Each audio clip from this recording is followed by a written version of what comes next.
פרק חס, יש נוחלין ומנחילין, ויש נוחלין ולוי מנחילין, מנחילין ולוי נוחלין, לוי נוחלין ולוי מנחילין. ואילו נוחלין ומנחילין האב אס הבנים, והבנים אס האב, והאחים מן האב, נוחלין ומנחילין, האיש אס אמוי, והאיש אס אשתו, ובני אחיוס, נוחלין ולא מנחילין, האישה אס בניה, האישה אס בעלה, ואחי האם, מנחילין ולא נוחלין, והאחים מן האם, לא נוחלין ולא מנחילין. There are family members who both inherit from and bequeath to each other upon their respective deaths, and there are those who inherit from certain relatives but do not bequeath to them, and there are those who bequeath to certain relatives but do not inherit from them, and there are those who, despite being relatives, do not inherit from nor bequeath to one another. The Mishna lists those referred to above. And these both inherit and bequeath, a father with regard to his sons, and sons with regard to their father, and paternal brothers, all inherit from one another and bequeath to one another, a man with regard to his mother, and a man with regard to his wife, and sons of sisters, i.e. nephews born to the sisters of the deceased, all inherit from their respective relatives, but do not bequeath to them. A woman with regard to her sons, and a woman with regard to her husband, and maternal uncles, all bequeath to their respective relatives, but do not inherit from them. And maternal brothers, despite being blood relatives, do not inherit from each other, nor do they bequeath to one another, as they are not considered relatives for the purposes of inheritance. Seder Nachalos Kachu B'midbar Chaf Zayin Ish Ki Yamos Uben Ein Lo Va'avartem Es Nachlaso Levito Ben Kodem Labas B'chol Yotze Yerecho Shel Ben Kodem Kodmin Labas Bas Kodemes La'achin Yotze Yerecha Shel Bas Kodmin la'achin, achin, kodmin la'achei aav, yotze yerechan shel achin, kodmin la'achei aav. Zeh haklal, kol hakodem b'nachala, yotze yerecho, kodmin ha'av kodem lechol yotze yerecho. The order of precedence with regard to inheritances is this. The verse says, if a man is nifter and has no son, then he shall pass his inheritance to his daughter, b'midbar chaf zayin, Ches. This teaches that a son precedes a daughter. Additionally, all descendants of a son precede a daughter precedes the brothers of the nifter. Additionally, the descendants of a daughter precede the brothers of the nifter. Brothers of the nifter precede the uncles of the nifter. Additionally, the descendants of the brothers precede the uncles. This is the principle concerning anyone who precedes another with regard to inheritance. His descendants precede the other as well, and a father who inherits precedes all of his descendants. Benos slafchad natlu shlosha chalakim benachla. Chelak avihen shehaya im yotze Mitzrayim, bechelko im echav benichse chefer, beshehaya bechor notel shnei chalkim. Slofchad's daughters took 3 portions of land in their inheritance of Eretz Yisrael, their father's portion that he received because he was among those who left Egypt, and his portion that he received with his brothers and the property of Hefer, their father, and an additional portion that he received from Hefer because he was a firstborn, and a firstborn takes 2 portions of inheritance from his father. Echad haben ve'echad habas b'nachla, ela shehaben notel pi shnayim b'nichsei ha'av ve'eno notel pi shnayim b'nichsei ha'im. V'habanos nizonos b'nichsei ha'av ve'ena nizonos b'nichsei ha'im. Both the son and the daughter of the nifter are included in the halachas of inheritance, but the difference is that the firstborn son takes a double portion of the property of the father, and he does not take a double portion of the property of the mother. And another difference is that the daughters are sustained from the property of the father after he dies, as it is a mandatory condition of their mother's marriage contract that they are to be sustained even before the estate is dispersed to the children, but the daughters are not sustained from the property of the mother, which is all inherited by the sons.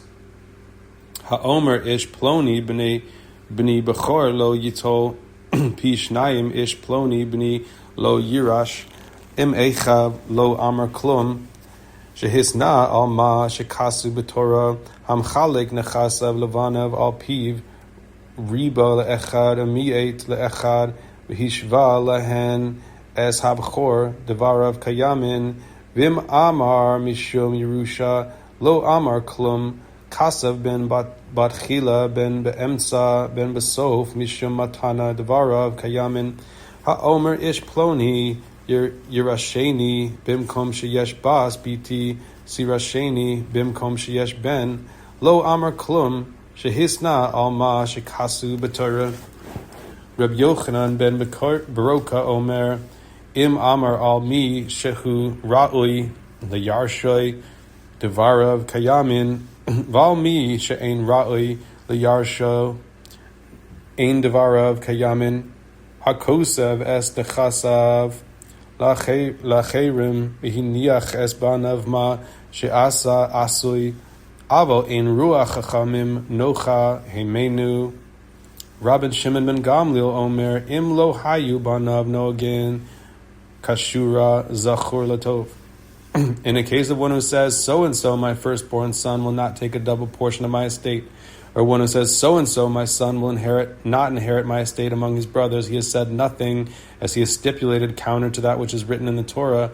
With regard to one on his deathbed who apportions his property orally, granting it to his sons as a gift, and he increases the portion given to one of his sons and reduced the portion given to one son, or equated the portion of the firstborn to the portions of the other sons, his statement stands.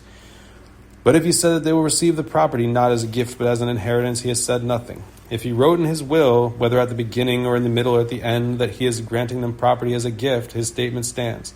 In a case of one who says, so and so will inherit from me, in a case where there is a daughter, or my daughter will inherit from me, in a case where there is a son, he has said nothing, as he has stipulated, counter to that which is written in the Torah concerning the order of inheritance. Rabbi Yochanan ben Baroka says if he said this about one fit to inherit from him, his statement stands, but if it was about one for whom it was not fit to inherit from him, his statement does not stand.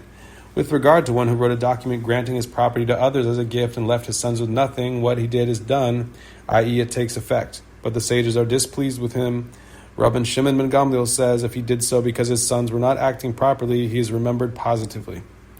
Ha'omer ze b'ni neiman, ze achi eino neiman v'notel imo b'chelko, meis yachzru nechasim lemkoman, naflu lo nechasim emakom acher, yushu echav imo, mi shemeis v'nimseis v'yaseke, keshura, al yerecho, harezo eina klum, Zika ba la'acher ben min hayorshin ben she'eno min hayorshin devarav kayamin.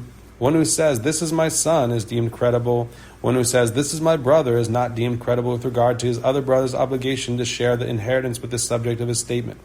When one claims that this man is his brother, this claim is accepted with regard to the speaker's own portion, and the man in question takes a share of their father's inheritance with him, i.e., from his portion.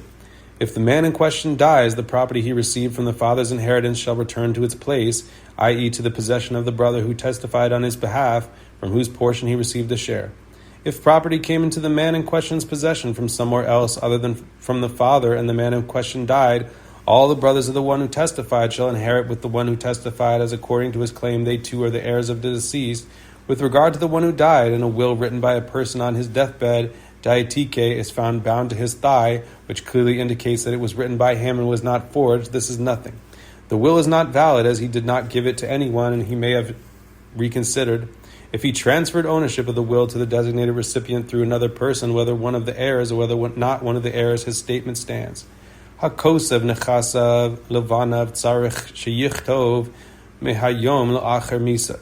Divrei Rabbi Yehuda, Rabbi Yosef Omer, Eino tzarech lekosev nechasav livno la'acher moso, ha'av eino yachol limkor mipnei shehen ksuvin laben, v'haben eino yachol limkor mipnei shehen b'rshus ha'av, machar ha'av mechurin ad she'amus, machar haben ein lokeach behen klum, ad she'amus ha'av tolesh, u'maichel lechol mi she'yirtzei, u'ma shehi niach Talush harehu shel yorshin hiniach banim bedolim uktanim ein hagdolim misparnasim al haktanim below haktanim nizonin al hagdolim ela cholkin b'shavib nasu hagdolim yisu haktanim bim amru katanim hare anu nosim kaderach Shensasem atem ein shomin lahem elama shenasan lahem avihem nasa. A healthy person who writes a document granting his property to his sons in his lifetime but wishes to continue to derive benefit from it until his death must write, I give the property from today and after my patira. This is the statement of Rabbi Yehuda. Rabbi Yossi says he need not write from today and after my patira. It is sufficient for him to write the transfer will take effect after he dies. If one writes a document granting his property to his son from today and after his patira, the father cannot sell the property because it is written as granted to the son, and the son cannot sell it because it is still in the possession of the father with regard to using the property and consuming its produce. If the father sold the property, it is sold to the purchaser, inasmuch as he may use it and consume its produce until the father's nifter, at which point it belongs to the son. If the son sold it during the father's lifetime, the purchaser has no right to use it until after the father is nifter. In continuation of the case discussed in the previous Mishna of a father who wrote a document granting his property to his son, but reserved the rights of the produce during his lifetime, the Mishnah states that the father may detach produce from the land and feed the produce to whomever he wishes, and what he left detached at the time of his death belongs to all the father's heirs, not only to his son. If a person is nifter and left adults and minor sons, the adults are not provided for by using the funds of the minors, and the minors are not sustained, i.e. they do not receive food by using funds of the adults.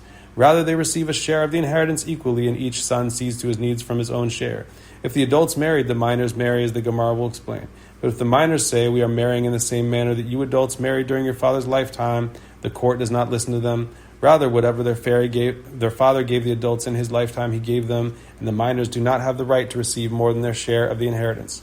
Hiniach benos gedolos uktanos ein hagdolos mis parnasos al haktanos velo haktanos nizonos al hakdolos ela cholkos b'shave nasu gedolos yisu katanos vim amru katanos hari anu nosos kederech shensasem atem ein shomen lahen ze chomer babanos hababanim shehabanos nizonos al habanim vein nizonos al habanos. Similarly, if the father left adult and minor daughters but no sons, in which case his daughters inherit the estate, the adults are not provided for by using funds of the minors, and the minors are not sustained by using funds of the adults. Rather, they receive a share of the inheritance equally, and each daughter sees to her needs from her share. If the adult daughters married, the minor daughters marry, as the Gemara will explain. But if the minors say, we are marrying in the same manner that you adults married during our father's lifetime, the court does not listen to them. This following halacha is a stringency with regard to daughters' inheritance vis-a-vis sons' inheritance.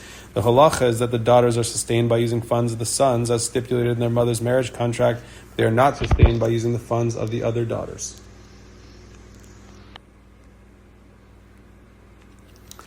Perek Tes.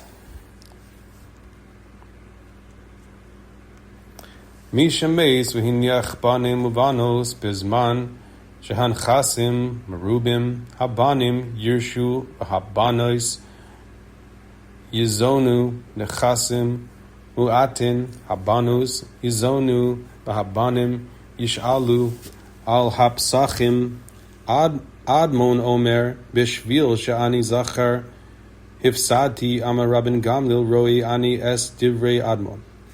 In the case of one who died and left behind both sons and daughters, when the estate is large and the sons inherit the estate, and the daughters are provided with sustenance from it according to the stipulations of the deceased mother's contract with their mother. With regard to a small estate, which is insufficient to provide for both the sons and the daughters are provided with sustenance. And if the sons who receive in this case neither inheritance nor sustenance have no other means with which to support themselves, they go and request charity at the doors. Admon says rhetorically, I lost out just because I am a male. Rather, he holds the sons also receive sustenance. Rabban Gamliel says, I see as correct the statement of Admon. Hiniach banim ubanos b'tumtum bizman shehan chasim rubim hazcharim dochin oso etzel nekevos nechasim mu'atin hankevos dochos oso etzel zacharim haomer im teled ishti zachar yitol mane yalda zachar notel mane Nekeva Masayim Yalda Nekeva no teles Masayim im Zachar Mane im Nekeva Masayim Yalda Zachar Unkeva Zachar no tel Mane Hankeva no teles Masayim Yalda Tumtum Eino Notel im Amar al Ma Sheteled Ishti Yitol Harizeh Yitol Vim Ein Sham Yoresh Ella hu yoresh es hakol.